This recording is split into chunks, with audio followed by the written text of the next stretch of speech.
Criterio. Una entrevista de Mix de Medios.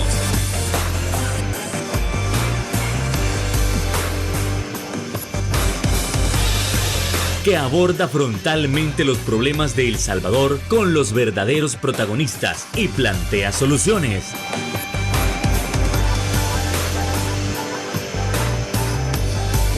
Criterios. Hola, ¿qué tal? Muy buenas noches, sean todos y cada uno de ustedes bienvenidos a una emisión más aquí en Criterios, en este 18 de abril del 2023. Qué gusto que nuevamente usted nos pueda estar acompañando para seguir abordando esos temas tan importantes que siguen aconteciendo en la realidad nacional. Desde luego que a un año del régimen de excepción nosotros no podemos dejar de buscar esos diferentes puntos de vista, estos criterios como tal, a favor y en contra de todo lo que ha producido este régimen de excepción. Además, vamos a estar abordando sobre si la policía en este año de régimen de excepción se ha fortalecido o es que la misma estructura se ha corrompido o qué es lo que se ha detectado para saber si está haciendo bien su trabajo o no. Además, sobre la posible marcha desde este 1 de mayo que se aproxima. Eso y más lo vamos a estar dialogando, nada más y nada menos que nuestro invitado estelar. Estamos hablando del secretario general del Movimiento de Trabajadores de la Policía Nacional Civil, Marvin Reyes. ¿Qué tal, Marvin? Muy buenas noches, ¿cómo estamos? Encantado de tenerlo nuevamente. Gracias, muy amables, un gusto participar en este programa y un saludo a todos los que nos siguen. Encantado que nos haya aceptado nuestra invitación, entonces no hacemos esperar más a nuestra audiencia, entramos en materia sobre ese primer año de régimen de excepción. Para muchos dirán que mire, pero ustedes ya lo tocaron bastante. Ok, desde el punto de vista de cuáles han sido los beneficios que este ha traído. Pero ¿será como tal que hay algo que recriminarle al régimen? ¿Será que como tal, como dice la comunidad internacional, se han detectado casos de tortura, se han detectado alguno que otro caso de violación de derechos humanos? ¿Qué es lo que se puede hablar a un año del régimen de excepción? Marvin, por favor.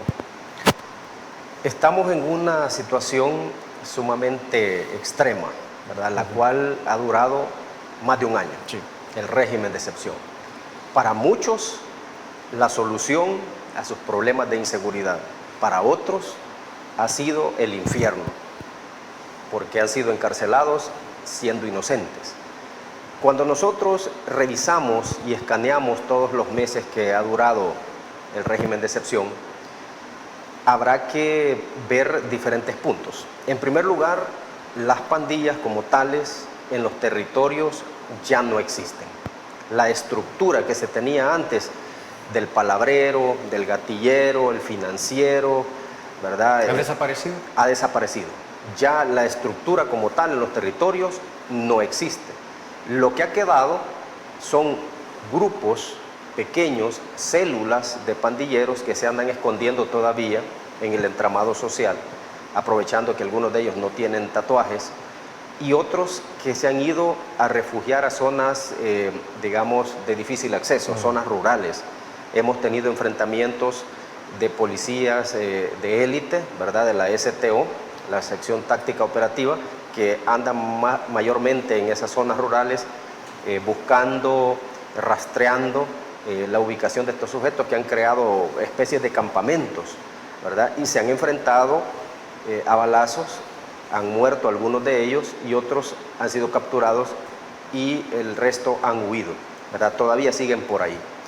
También nos ha dejado, dentro de toda esta evaluación, un poco más de tranquilidad para la población en los territorios. Yo personalmente fui a verificar varias zonas de Soyapango, de Ilopango, ¿verdad? Donde había fuerte presencia de pandillas y ahora pues ha disminuido en un 98%, porque todavía... ¿Quedan remanentes? Sí, quedan remanentes. Sí, vi por ahí todavía algunos que se mueven de manera furtiva, ¿verdad? Vi algunos muchachos por ahí que todavía sirven quizás como postes de algunas células que han quedado y andan con sus teléfonos por ahí, ven gente que no es de la zona y están informando, tomando fotos o videos. Todavía hay gente así. El otro aspecto que habrá que evaluar es la disminución de la extorsión, ¿verdad? Porque muchos negocios que pagaban extorsión a diario, semanal, mensual, quincenal, etcétera, según se lo había impuesto la pandilla, ha disminuido bastante, ¿verdad? Siempre cobran extorsión, ¿verdad? En algunos lugares. Y tenemos un caso que fue producto de no haber pagado la extorsión, y es la muerte de un empresario de buses de la zona de Lourdes, ¿verdad? Precisamente en el Botoncillal. Es una ruta de buses o microbuses que circula de ahí, de esa zona del Botoncillal hasta Santa Tecla y viceversa. ¿Quiénes provocaron la muerte de este señor? La provocaron pandilleros de la MS de Santa Tecla. Ellos fueron hasta allá, hasta el Botoncillal, a causarle la muerte a este señor. ¿Por qué razón? Por no pagar o negarse a pagar la extorsión. Esto nos indica que todavía hay pandilleros en los territorios, todavía tienen armas y todavía pueden causar daño a la población. Entiendo que en ese caso hubo una reacción sumamente rápida y se capturaron a 3 pandilleros. ¿Eso es cierto? Sí, efectivamente, se capturaron 3 personas. Ahora, habrá que ver la línea de investigación que lleva la policía de Santa Tecla junto con la Fiscalía para determinar de dónde procede esa orden, ¿verdad? Porque esa es una orden que cumplieron estos sujetos de pandillas. No, ellos decidieron, vamos a ir a matar a este empresario, ¿verdad? Porque se nos ocurrió. No, ahí hay una orden de alguien, del intelectual que planificó toda esa situación. Entonces esto quiere decir que no podemos confiarnos.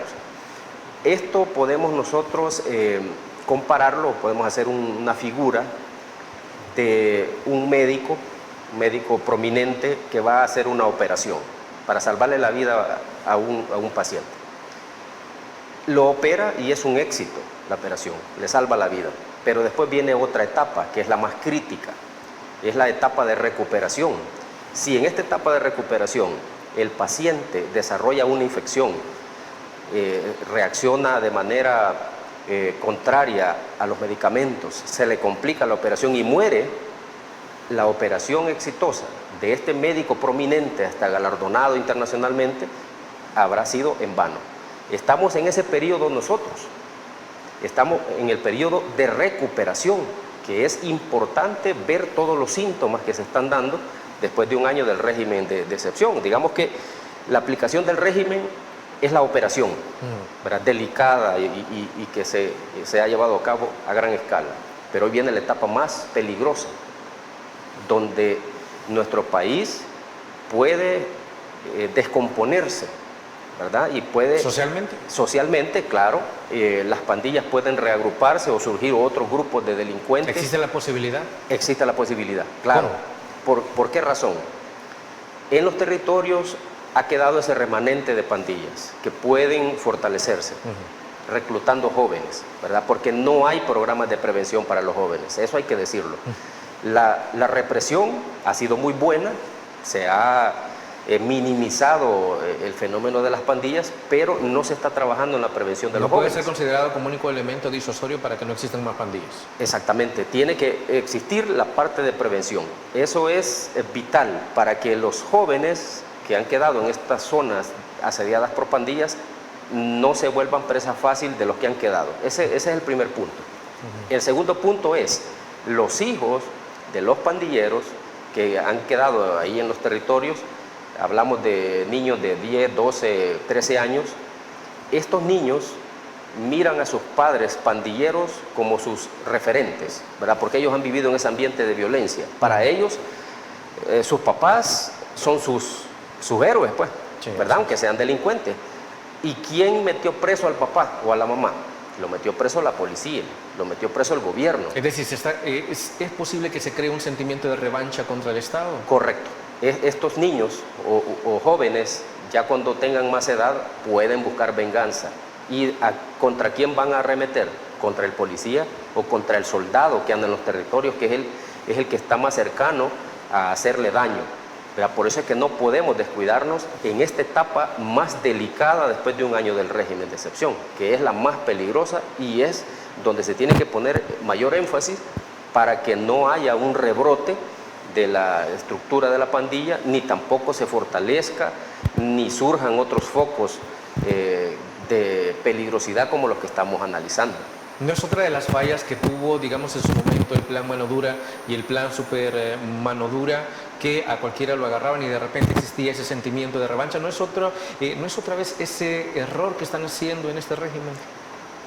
Podríamos estar ante ese error, ¿verdad? Podríamos estar, porque no se está trabajando, como lo digo, en los programas de prevención de los jóvenes. En las escuelas no hay charlas de parte de la policía hacia los jóvenes. Sí, en algunas escuelas se están dando, pero es iniciativa de los propios policías hacer eso, ¿verdad? Porque han sido formados en programas de prevención para los jóvenes y lo están haciendo ellos de su voluntad, incluso hasta gastando de su dinero, comprando materiales didácticos para los jóvenes, ¿verdad? No están teniendo ningún apoyo institucional y menos gubernamental, ¿verdad? Entonces estos aspectos deben trabajarse. Le están dejando la tarea a las ADESCOS, le están dejando la tarea a los líderes comunales que vean ellos qué hacen. No, aquí el gobierno tiene que intervenir. Si para eso tiene un director del tejido social, ahí está un señor que ha sido duramente cuestionado hace algún tiempo, ¿verdad? Que sacó en un taxi a un pandillero para Guatemala, ¿verdad? Este señor, la función de él es esa, ¿verdad? Buscar la prevención de los jóvenes, pero no lo vemos haciendo eso, ¿verdad? No lo vemos en los territorios. De repente llega cuando hay un evento y que ya le montaron y está la gente ahí, a hablar del presidente llega, a hablar cosas de vanagloria para el presidente. ¿Hacer propaganda? Hacer propaganda política, que voten por el presidente. A los niños les dice, ¿por quién van a votar ustedes? Por el presidente Bukele, dicen los niños. ¿Quién quieren ser ustedes? Sí, o como quién, exactamente, ¿verdad? Y los niños queremos ser como Bukele, pero esa no es ninguna prevención. O sea, aquí se necesitan programas estructurales para ir sacando de la mente de los niños y jóvenes que la pandilla es una opción, ¿verdad? Y que esa es la familia que los va a recibir ante un hogar disfuncional. Sí, sí. Esta situación es la que podemos nosotros revisar después de un año del régimen, ¿verdad? Y que estamos en esta etapa, en la etapa de recuperación, que es la más sensible. Marvin, a ver, usted está mencionando la situación con respecto a que la etapa de recuperación es esencial y desde luego que puede ser hasta peligrosa. La cuestión es cuánto tiempo puede durar esa etapa de recuperación. Y vamos a hacer un contraste. ¿Por qué? Porque antes de la aplicación del régimen de excepción, incluso con la aplicación del plan control territorial, igual muchos decían, ¿cómo quiere que las pandillas se reduzcan si en 30 años Arena y FMLN no lo habían hecho? ¿Cómo en 5 años lo va a hacer la administración del presidente Bukele? Y nada más le tomó un año poder reducir las pandillas. Quiere decir que no estamos ante la certeza que se necesiten una tanta cantidad de años nada más para atraparlos. Pero en cuanto a recuperación, ¿cuánto tiempo puede tardar? No me conteste aún, sino tras la pausa comercial. Volvemos.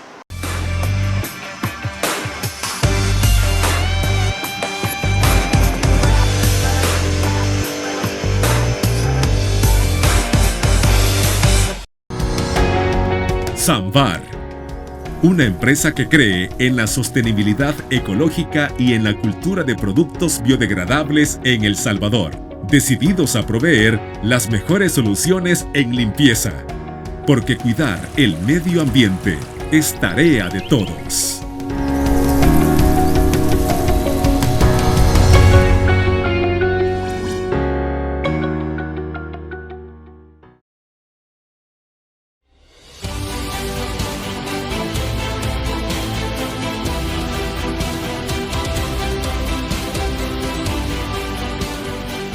Nuestro compromiso, nuestra pasión, son algunas de las cosas que nos caracterizan como salvadoreños.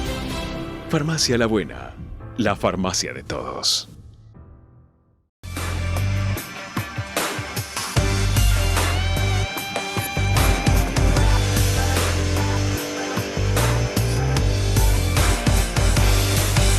Tal cual como cerrábamos el bloque anterior, se está hablando muchísimo de la recuperación, pero ¿cuánto tiempo puede tomar esta etapa? Es decir, relacionado con el régimen de excepción, ¿se podría mencionar que un año era suficiente, 2, 3?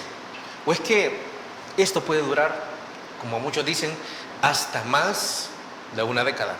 Marvin, por favor. Estamos ante una situación parecida cuando terminó la guerra. La guerra civil nuestra Duró aproximadamente 12 años, la parte del conflicto armado. Cuando los fusiles callaron, se firmó los acuerdos de paz, no hubo ningún tratamiento de la posguerra, ninguno. Simplemente callaron los fusiles, cesaron las bombas, pero no hubo ningún programa para tratar a la sociedad en ese periodo de la posguerra. A ver, solo aquí, entiendo que una de las cosas en las que se falló, y eso creo que también lo dijo el presidente Bukele, es que se beneficiaron los grupos políticos, es decir, todo el aparato se reconstruyó. Sí, es decir, se creó incluso el Tribunal Supremo Electoral, sí, pero eso también para la parte política.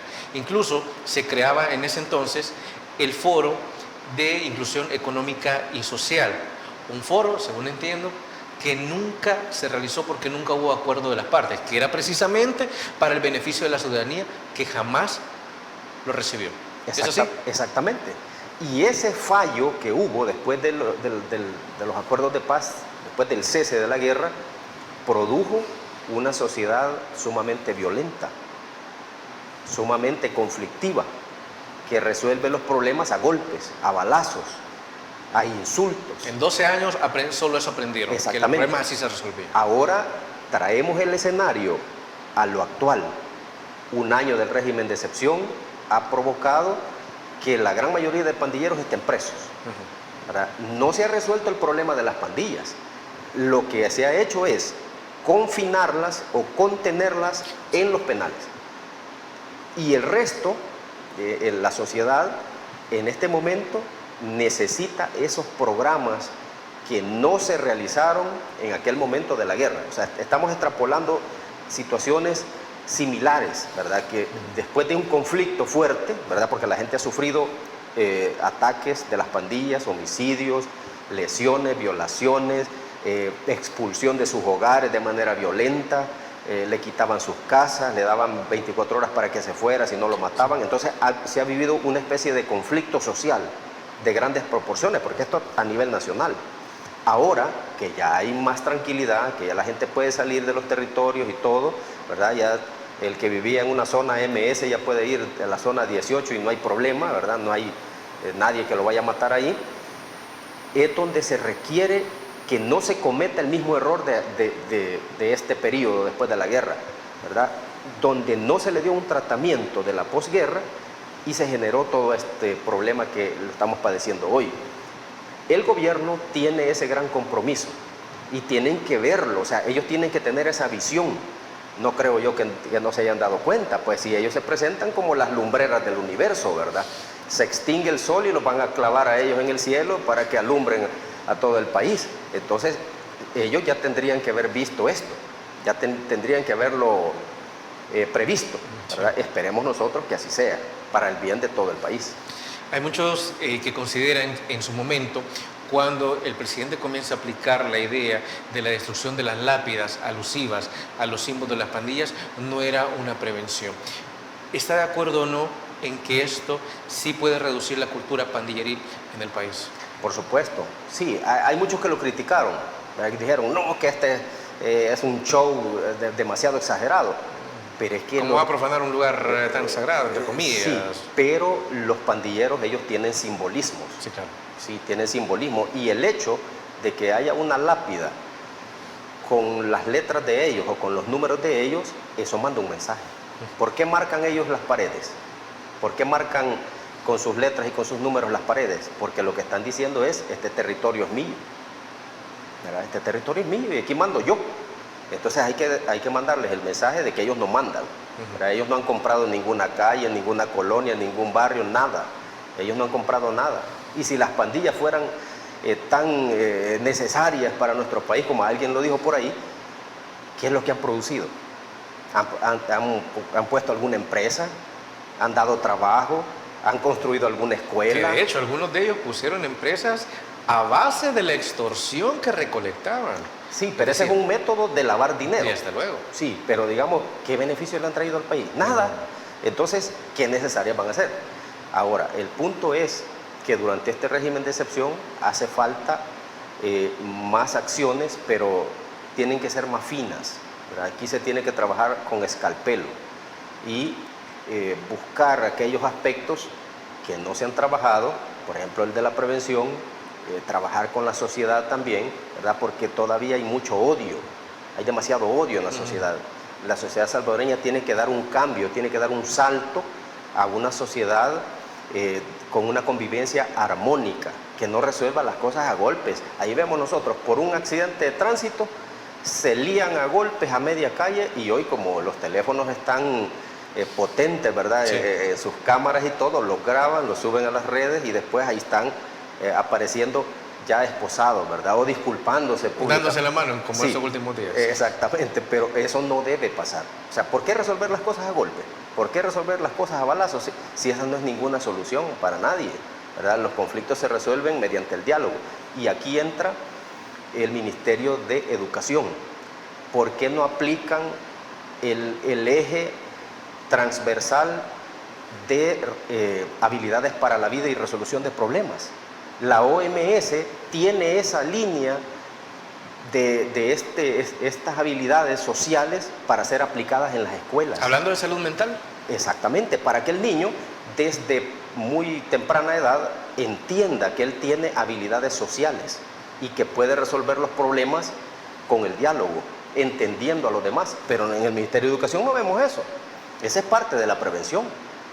Y el Ministerio de Salud tendría que entrar con programas de salud mental, ¿verdad? Para las comunidades, incluso en las escuelas. Y principalmente en las comunidades que fueron puntos estratégicos de las pandillas. Claro, es decir, exacto. Aquellos niños que ya tienen 8 o 10 años crecieron viendo ese entorno, sí, crecieron influidos por ese entorno. Entonces, ¿no debería entonces el Estado centrarse en estas distintas comunidades? Incluso la comunidad La Campanera, que nos alegra muchísimo de que ya esté limpia de pandilleros, pero eso no implica que no haya secuelas en los menores de edad.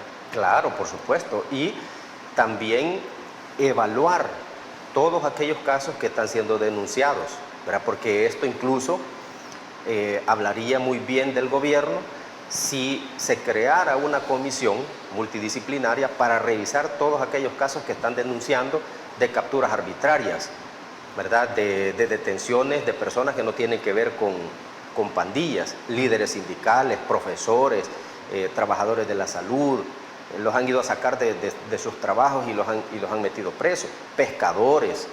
O sea, hay una cantidad de gente que está denunciando y sigue denunciando que su familiar está preso y no lo sacan. Esto debe ser evaluado también por el gobierno con un equipo multidisciplinario, revisar estos casos y dejar libre a esta gente y que permanezcan en el confinamiento de los penales solo los que son delincuentes y que han sido comprobados su participación en pandillas, ¿verdad? Porque ya pasó un año y mucha gente ahí está presa y no debe nada, absolutamente nada. Pero ¿qué dice digamos, los fanáticos y todos aquellos que aplauden al gobierno? Dicen, no, estos defienden a pandilleros, estos son representantes de pandillas, porque según la gente, por la descripción y los comentarios que hacen los funcionarios del gobierno, todos los que están presos son pandilleros. Y eso no es cierto. Eso no es cierto. Si no, no anduviera la gente reclamando en las calles. No se hubiera creado hasta organizaciones para velar por los derechos de la gente que está presa. De hecho, creo que eso se puede complementar y se puede fortalecer lo que está diciendo con lo que dijo el presidente Bukele hace un par de meses cuando abrió el cubo en Mexicanos, que mencionó que hasta la fecha habían más de 3.000 personas que habían sido liberadas. No lo dijo alguien de oposición, lo dijo el presidente, más de 3.000 personas liberadas.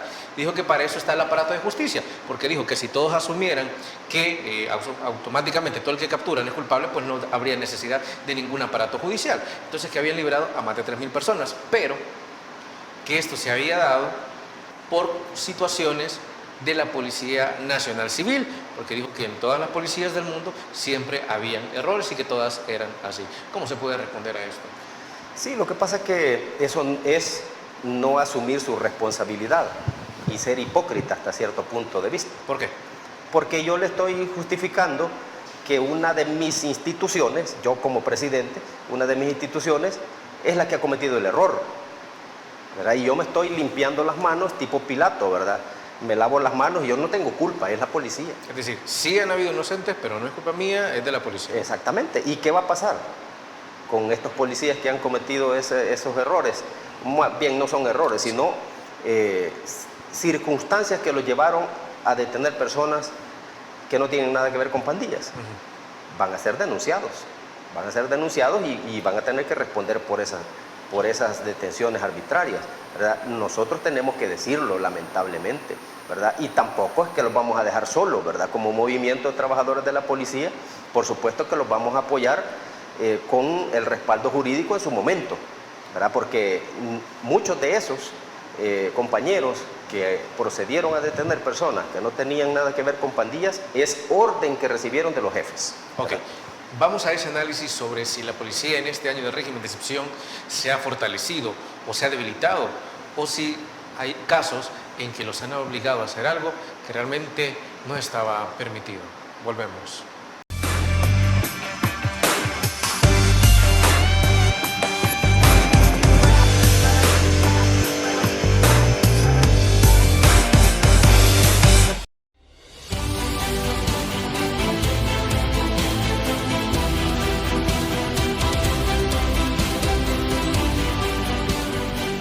Nuestro compromiso, nuestra pasión, son algunas de las cosas que nos caracterizan como salvadoreños. Farmacia La Buena, la farmacia de todos.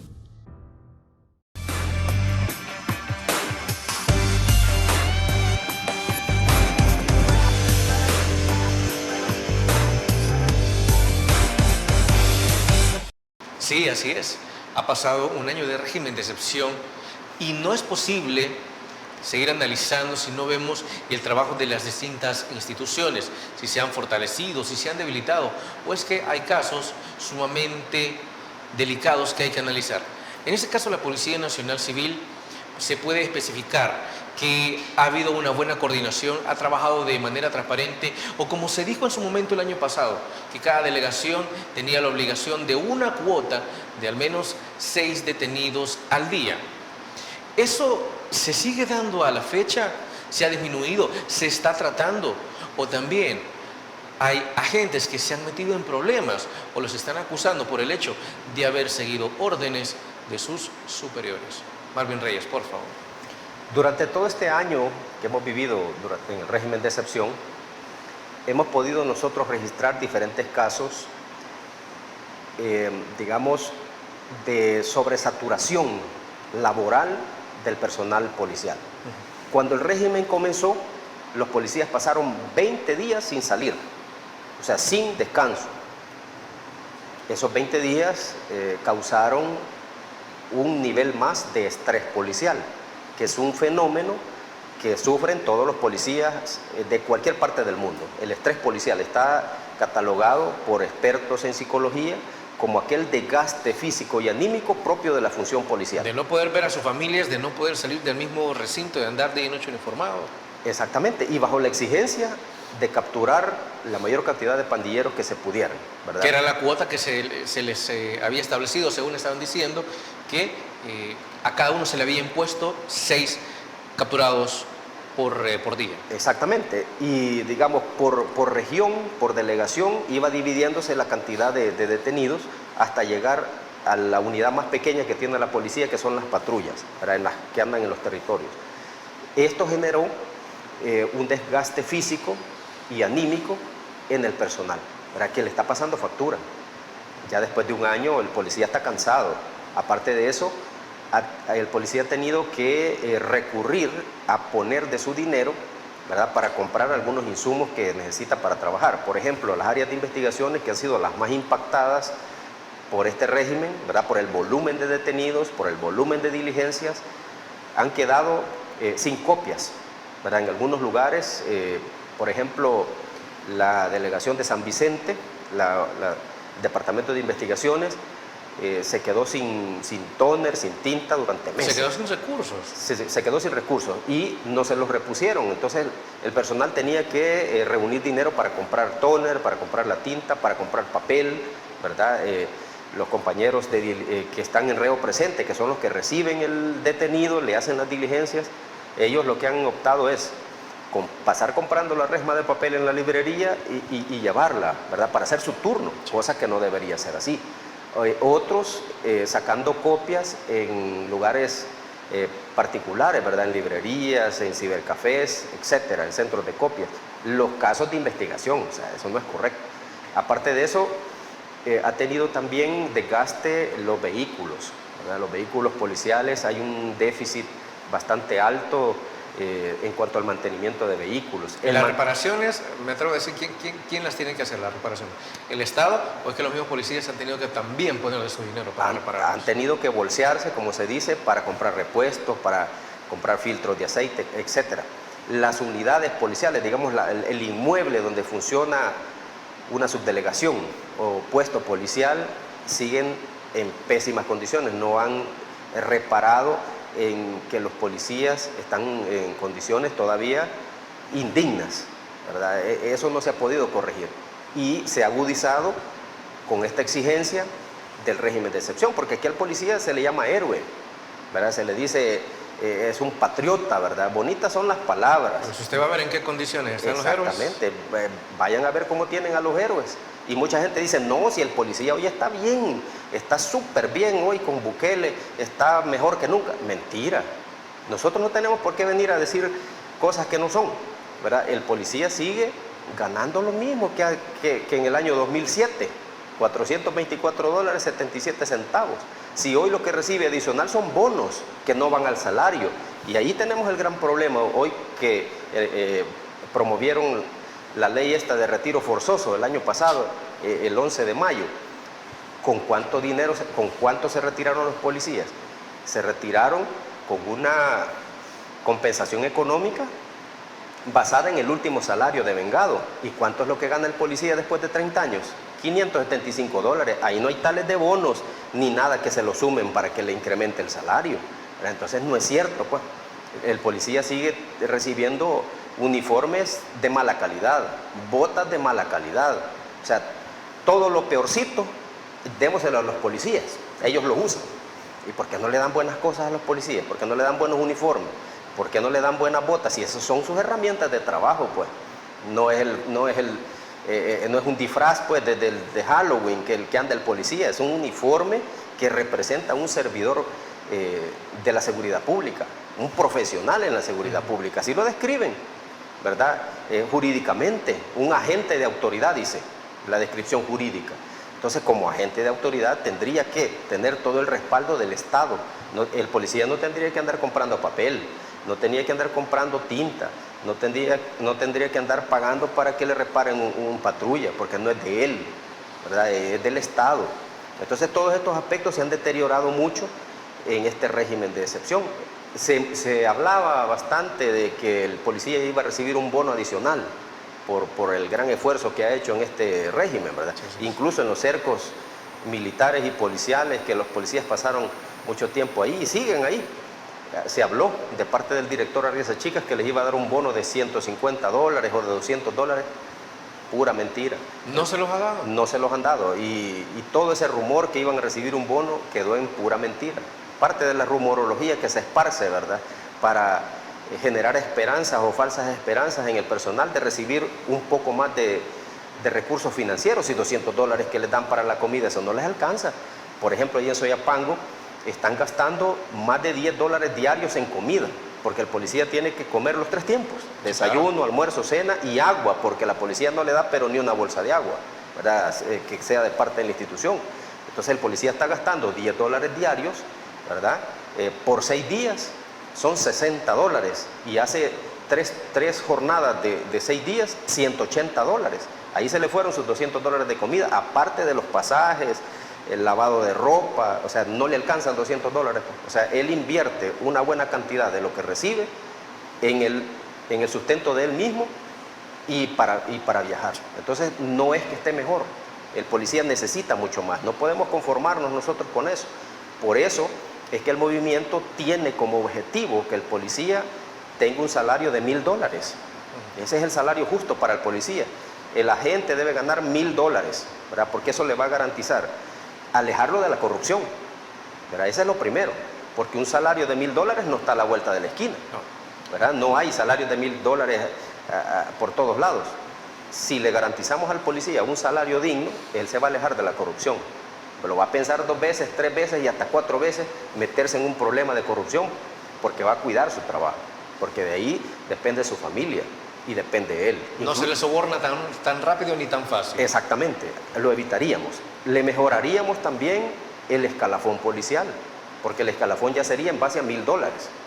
También se le mejoraría su cotización de previsión social, o sea, él se retiraría con un monto mayor de pensión, y cuando lo retiren forzosamente a los 60 años, le van a calcular la compensación económica en base a $1,000, ¿verdad? Entonces es un beneficio, pero no lo quieren hacer, y el dinero ahí está, $400 entre bono y régimen de alimentación, pasar al salario. Los $400 trimestrales, dividirlos entre los 12 meses y pasarlos al salario. Ahí tenemos los $1,000. No necesitamos hacer más malabares ni crear fórmulas algebraicas. Ahí está. Solo es de pasarlos al salario y tenemos un salario digno para los policías. Y eso se puede hacer. Ahora, en torno a todo esto que está sucediendo, también se han reportado casos, al igual que el año pasado, en que habían casos de corrupción, casos de amenazas de las altas autoridades hacia los diversos agentes. ¿Se sigue reportando? Sí, nosotros hemos denunciado últimamente casos puntuales, ¿verdad?, de oficiales que han amenazado al personal quitándole sus permisos, sus compensatorios, porque no llega a la cuota de 3 detenidos diarios. El caso de un puesto de aquí, de la zona sur de San Salvador, Rosario de Mora, para ser exacto. Sí. Ahí el jefe policial al personal ya les dijo que no les va a dar permiso de ningún tipo porque no cumplen la cuota de 3 detenidos por día. ¿Y si en el municipio ya no hay pandilleros? Y si ya no hay nada ahí, entonces ¿qué van a remitir ellos? ¿Verdad? Entonces es ilógico. Ese tipo de situaciones son arbitrarias. Asimismo, hay otros jefes policiales que han sido denunciados por aprovechamiento de sus cargos para trasladar al personal, para reprimir al personal. O sea, todo eso sigue, todo eso continúa galopante. El estilo de administración capataz de finca que promueven muchos jefes policiales no ha podido ser erradicado. Yo no sé, quizás el director de la policía está pintado, ¿verdad? Mejor que pongan un cuadro ahí en el castillo, porque yo siendo director y que un jefe de delegación me vaya a actuar así, yo inmediatamente me lo clavo, si para eso está la ley disciplinaria. O sea, usted no está obedeciendo lo que yo le estoy mandando, ¿verdad? Que trate bien al personal, que no me lo esté hostigando, me lo clavo, le pongo 15 días suspendido, ¿verdad? Eso no se está haciendo, porque el director se enfoca en otras cosas por cuidar su puesto y descuida el resto de su gente. Por eso es que la gente no lo quiere ni lo respeta. O sea, le hacen caso porque es director, ¿verdad? Y porque tiene los ganchos aquí en el hombro, ¿verdad? Pero él sin nada, como dijo Cabrales, que es un general desnudo, no es nadie. ¿Qué es el director de la policía sin uniforme? Nadie. Entonces, deberían de asumir su rol y tratar de trabajar para que la gente tenga todas las condiciones y no sean maltratados como lo que estaba pasando en los últimos meses. Continuemos con el análisis tras nuestra siguiente pausa comercial. Ya volvemos.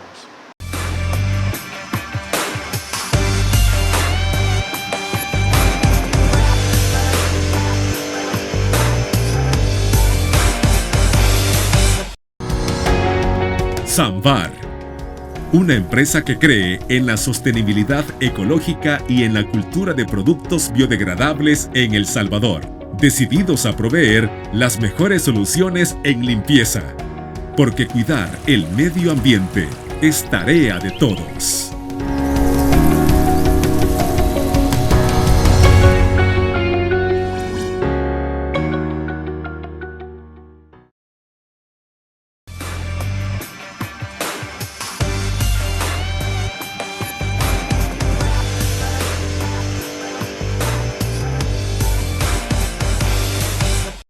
Gracias por continuar con nosotros. Y en torno a todo lo que se está hablando de algunos abusos que están sucediendo dentro de la Policía Nacional Civil y acercándose este 1 de mayo, Día del Trabajo, ¿hay algo que se esté gestando para protestar? Es que el movimiento de trabajadores de la policía va a ir a marchar, va a ir a protestar, va a ir a manifestarse por esos abusos que actualmente siguen sucediendo. Marvin. Exactamente, el día 1 de mayo, Día Internacional del Trabajador, es la oportunidad, es el escenario para que la clase trabajadora se exprese en las calles. Porque aquí nosotros hemos probado cómo está este sistema actualmente. El trabajador es violentado en sus derechos, es reprimido en sus ambientes de trabajo. Va a las diferentes instituciones supuestamente que velan por los derechos de los trabajadores y no recibe respuesta. ¿Cuál es el único escenario que nos van dejando? Las calles. Las calles son libres, al menos por ahora, son libres de generar concentraciones y protestas. El 1 de mayo es una de esas oportunidades para, número uno, conmemorar ese Día Internacional, ¿verdad? Porque por hombres y mujeres que hace más de 100 años se sacrificaron para que hubieran 8 horas laborales, es que se sigue conmemorando esto. Pues ellos murieron quemados, algunos, encarcelados, ¿verdad? Y lo hicieron porque era una especie de esclavitud en la que estaban. Las 8 horas laborales se deben a eso. Y están en nuestra Constitución y en el Código de Trabajo. Que usted pueda tener derechos a días de descanso también y a vacaciones también se debe. Exactamente. A esa misma noche. Ahora bien, la clase trabajadora está organizándose para realizar estas marchas. Nosotros, por supuesto, vamos a participar como movimiento de trabajadores de la policía, como lo hemos hecho en años anteriores, porque el policía es un trabajador, tiene derechos, es un ser humano, también tiene derechos. Y este día debe servir para exponer todos aquellos aspectos de violación a los derechos de los trabajadores policiales: despido forzoso, traslados arbitrarios, amenazas de las jefaturas, precariedad en las condiciones, falta de recursos, ¿verdad? El no reconocimiento de su trabajo. Todo eso es necesario denunciarlo. ¿De dónde vamos a salir? Vamos a salir preliminarmente, porque todavía no lo hemos concretado, pero creemos nosotros que así va a ser, de el INDES, ahí a un costado del INDES, por el parque infantil. Saldríamos de ese lugar hacia la Plaza Barrios, donde nos vamos a concentrar todas las organizaciones sindicales para participar en un evento de exposiciones ahí en una plataforma, ¿verdad?, reivindicativa, y ahí van a haber varios actores con sus diferentes discursos. Ahora, ¿cuál es la connotación de esto? Esto no es un evento político, como muchos puedan decir. No, es que va a marchar la oposición en contra del presidente. No, o en contra del régimen de excepción. Sí, en contra del régimen de excepción, contra el presidente. Mentira. El 1 de mayo es un día de conmemoración de la gesta histórica de las luchas reivindicativas laborales. Ahí no caben políticos, ahí no caben discursos que en contra del presidente y cosas por el estilo. Eso no va ahí. Ningún líder de oposición que se quiere ir a meter es bienvenido. No, de ninguna manera. Esa es la fiesta de los trabajadores. O sea, ahí que no estén llegando a buscar llevar agua para su molino, unos que andan ya ahí queriendo postularse de presidente, de diputados, etcétera, no son bienvenidos. La clase trabajadora, ese es su momento, ¿verdad? Y sus discursos van a ir enfocados precisamente en eso, en las reivindicaciones laborales, ¿verdad?, que aquí se ha violentado mucho. Bueno, dentro de esos aspectos se ha promovido hace poco, por parte del señor Rolando Castro, un ex sindicalista, pues eso es lo más irónico, hoy ministro de Trabajo, se ha promovido una aprobación de unos aranceles que van a cobrar en el Ministerio de Trabajo a los trabajadores. Y ya se está aplicando, ya salió publicado en el Diario Oficial. Ahí le van a cobrar por inscribir la directiva del sindicato. ¿Que esto no era gratuito? Era gratis, por supuesto. Todos esos servicios del Ministerio de Trabajo eran gratis. Hoy se cobran. Hoy se cobra por todo. ¿Cuál es el argumento que está utilizando el Ministerio de Trabajo para el cobro de todo lo que era gratuito? Dentro de estos aspectos, yo voy a leer acá los considerandos que presentaron ellos. Y dice el número 4, y ustedes van a ver aquí que esto es risible. Sí.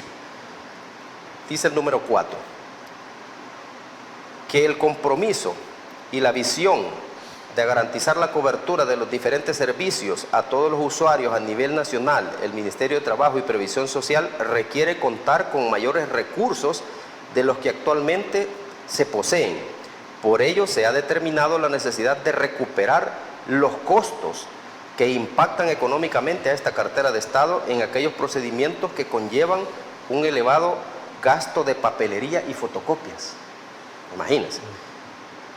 Tales como los diferentes requerimientos de certificaciones, copias de diligencias, solicitudes que se tramitan a través de la Oficina de Información y Respuesta del Ministerio de Trabajo y Previsión Social, entre otros servicios de los diferentes procesos, etcétera. Bueno, imagínense que esto era gratis y hoy dice que para recuperar los costos de copias y papelería. Pero es que como tal, los costos de copia realmente son tan elevados como para comenzar a cobrar este servicio. Bueno, lo diremos tras la pausa comercial.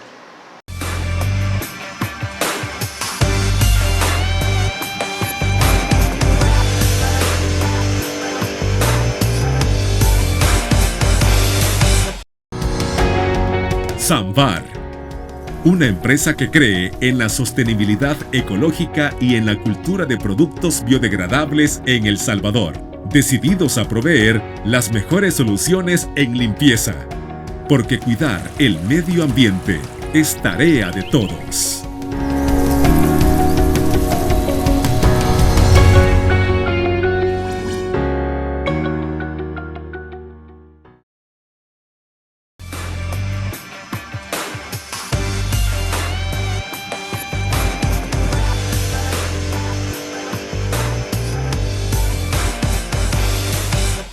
Tal cual, a partir del 21 de marzo, el Ministerio de Trabajo comenzó a cobrar aranceles por servicios que antes eran gratuitos, como el hecho de cobrarle cada página, de cobrarle hasta las inscripciones.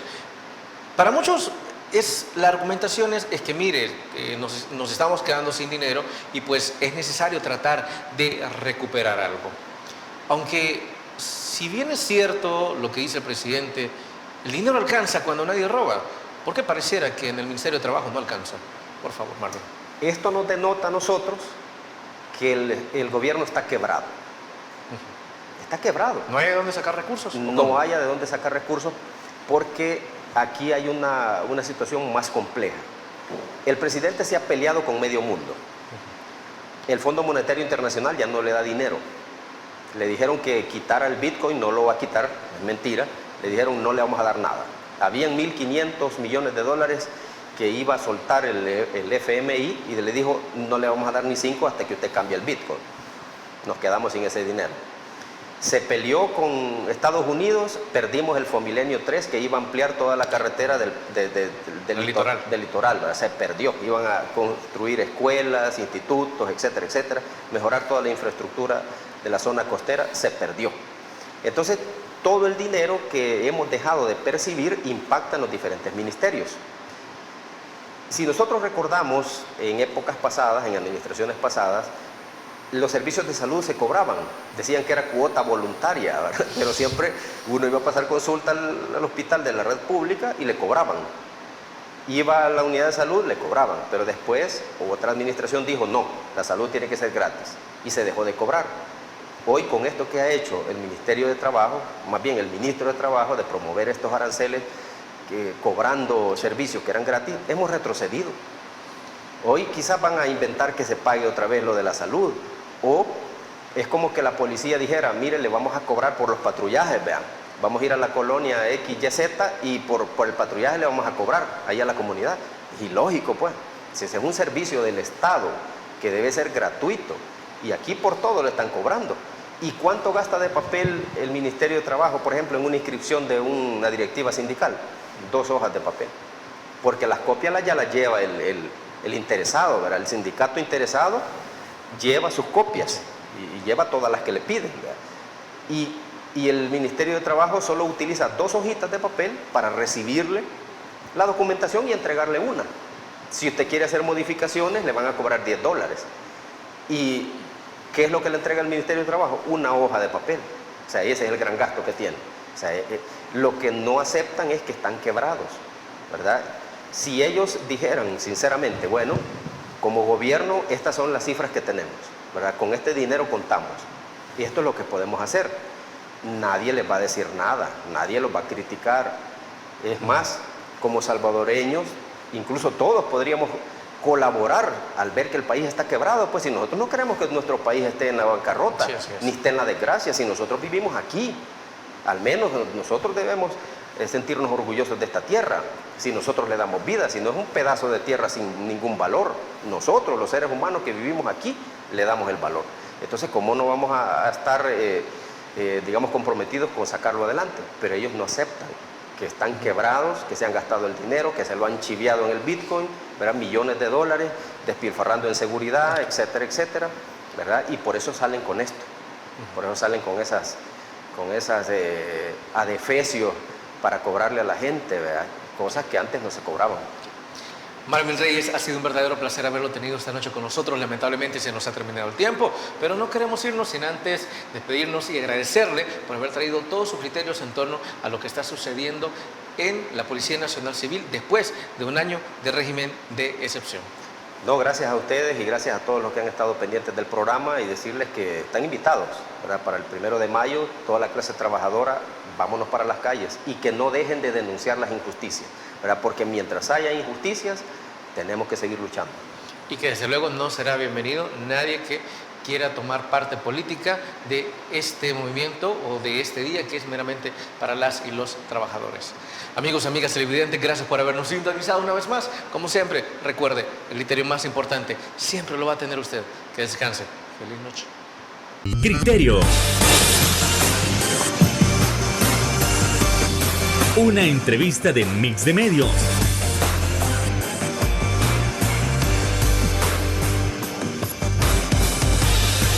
Que aborda frontalmente los problemas de El Salvador con los verdaderos protagonistas y plantea soluciones.